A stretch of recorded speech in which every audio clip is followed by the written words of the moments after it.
Hello everyone, welcome to the video of Thailand Diaries, our day 2 trip in Thailand. അപ്പോൾ രാവിലെ ഒരു 6:30 AM ഒക്കെ ആയപ്പോഴത്തേക്കും നമ്മുടെ കുറച്ച് ഫ്രണ്ട്സ് എഴുന്നേറ്റ് ബാങ്കോക്ക് കാസ്റ്റൽ ഹോട്ടലിൻ്റെ തൊട്ടടുത്തുള്ള മാർക്കറ്റിൽ പോയി നമ്മുടെ ഇഷ്ടഭക്ഷണമായ ചക്കയൊക്കെ വാങ്ങിച്ചുകൊണ്ട് വന്നു. അവിടെ എല്ലാം അവൈലബിൾ ആണ്. അങ്ങനെ വന്നതിന് ശേഷം ഒരു ബ്രേക്ക്ഫാസ്റ്റ് എല്ലാം കഴിച്ച് ഞങ്ങളൊരു 8:45 ബാങ്കോക്ക് കാസ്റ്റൽ ഹോട്ടലിൽ നിന്ന് നമ്മൾ ചെക്കൗട്ട് ചെയ്തു. എന്നിട്ട് നമ്മൾ പിന്നെ പ്ലാൻ ചെയ്ത പ്രകാരം പട്ടായയിലേക്കുള്ള ട്രിപ്പിലായിരുന്നു. ഓൺ ദ വേ നമ്മൾ ബുദ്ധൻ്റെ ഒരു ടെമ്പിൾ നമ്മളവിടെ കണ്ടു. ഒരു 18 ക്യാരറ്റ് ഗോൾഡ് കൊണ്ട് മാത്രം ഉണ്ടാക്കിയൊരു ബുദ്ധൻ്റെ സ്റ്റാച്ചു ആണ് അവിടെ ഉണ്ടായിരുന്നത്. അത് 5.5 ടൺ വെയിറ്റ് ആണ് അതിൻ്റെ ഭാരം എന്ന് പറയുന്നത്. അത് കഴിഞ്ഞിട്ട് നമ്മൾ പോയത് സഫാരി വേൾഡ് പാർക്കിലേക്കായിരുന്നു. അപ്പോൾ അവിടെ ലഞ്ച് ടൈം ആയതുകൊണ്ട് തന്നെ അതിനകത്തുള്ള ബ്ലോസം റെസ്റ്റോറൻറ്റിൽ പോയി നമ്മൾ തായ് ഫുഡ് കഴിച്ചു. ഇന്ത്യൻ റെസ്റ്റോറൻറ്റ് തൊട്ടടുത്തുണ്ട്. അപ്പോൾ ഇന്ത്യൻ ഫുഡ് ആവശ്യമുള്ളവർ അവിടെ പോയി കഴിച്ചു. അപ്പോൾ ബ്ലോസം റെസ്റ്റോറൻറ്റ് ബ്ലോസം പോലെ തന്നെ ഫ്ലോറൽ ഡെക്കറേഷനാണ് മൊത്തം. ഒരു 500 എങ്കിലും പീപ്പിളിന് ഒറ്റ സമയത്ത് ഇരുന്ന് ഡൈനിങ് ചെയ്യാവുന്ന രീതിയിലുള്ള ഒരു അറേഞ്ച്മെൻറ്റ്സ് ആയിരുന്നു അവിടെ. വളരെ ബ്യൂട്ടിഫുള്ളായിട്ട് ഡെക്കറേറ്റ് ചെയ്തിരിക്കുന്ന ഒരു റെസ്റ്റോറൻറ്റാണ്. അപ്പം നമ്മൾ അവിടെ നിന്ന് തായ് ഫുഡൊക്കെ കഴിച്ചു. ഇന്ത്യൻ ഫുഡ് ആവശ്യമുള്ളൊരു ഇന്ത്യൻ ഫുഡൊക്കെ കഴിച്ചിട്ട് നേരെ നമ്മൾ പോയത് സഫാരി വേൾഡ് പാർക്കിൽ തന്നെ അവിടുത്തെ ഒരു dolphin show, one of the best show ആയിരുന്നു.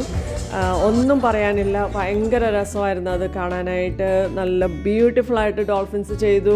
നമുക്ക് ഒരു മിനിറ്റ് പോലും നമുക്ക് അവിടെ നിന്ന് കണ്ണ് മറയ്ക്കാതെ കണ്ടുകൊണ്ടിരിക്കാൻ തന്നെ തോന്നുമായിരുന്നു. അതുപോലെ രസമായിരുന്നു ഡോൾഫിൻ ഷോ. അത് കഴിഞ്ഞിട്ട് അവിടെ തന്നെ ഒരു ഫയർ ഫൈറ്റിംഗ് ഷോയും ഉണ്ടായിരുന്നു.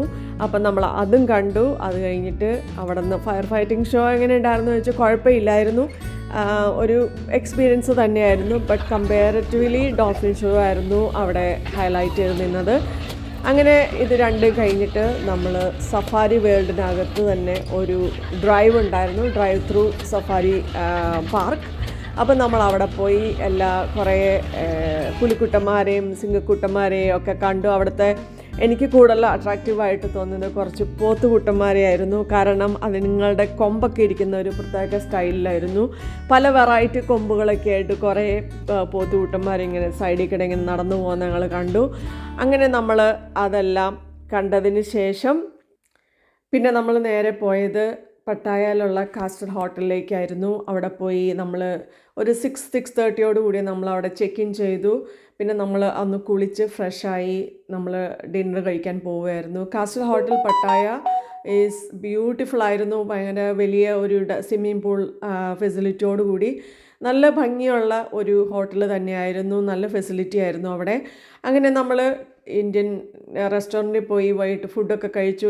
ഡിന്നർ കഴിച്ചതിന് ശേഷം പിന്നെ നമ്മൾ നേരെ പോയത് അലാസ്കർ ഷോയിലാണ്. അലാസ്കർ ഷോ ഒന്നും പറയാനില്ല, നല്ല സ്റ്റേജ് സെറ്റപ്പും നല്ല പെർഫോമൻസും അതുപോലെ തന്നെ നല്ല ലൈറ്റിങ്ങും എല്ലാം കൂടി നല്ല അടിപൊളിയായിരുന്നു. അലാസ്കർ ഷോ കഴിഞ്ഞു വീണ്ടും നമ്മൾ നെക്സ്റ്റ് പോയത് വാക്കിംഗ് സ്ട്രീറ്റ്, പട്ടായ വാക്കിംഗ് സ്ട്രീറ്റിലാണ്. അവിടെ എല്ലാം അവൈലബിൾ ആണ്. Food, bar, drinks, everything is available. Everything is available. എടുത്തു പറയേണ്ടത് അവിടുത്തെ ഒരു ഐസ്ക്രീം കാരൻ ചേട്ടനെയാണ്. ആ ചേട്ടൻ്റെ മാജിക്ക് ഒരു പ്രത്യേകത തന്നെയാണ്. അങ്ങനെ നമ്മൾ കുട്ടികളെല്ലാം ഓരോ ഐസ്ക്രീമൊക്കെ വാങ്ങിച്ച് കഴിച്ചുകൊണ്ട് നമ്മൾ പട്ടായ സ്ട്രീറ്റ് മൊത്തം എക്സ്പ്ലോർ ചെയ്തു. അങ്ങനെ നമ്മൾ എക്സ്പ്ലോർ ചെയ്ത് ഒരു 10 മണിയോടുകൂടി നമ്മളെല്ലാവരും ഒരു ടുട്ടു വണ്ടി വിളിച്ച് നമ്മൾ വീണ്ടും കാസ്റ്റൽ ഹോട്ടൽ പട്ടായയിൽ എത്തുമായിരുന്നു. അങ്ങനെ ആ ദിവസം നമ്മൾ അവിടെ വൈൻഡപ്പ് ചെയ്തു. രാത്രി കിടന്ന് നന്നായിട്ടൊന്ന് ഉറങ്ങി. അങ്ങനെ ഡേ 3 വിശേഷവുമായി I will come on the next video. Till then bye bye and take care.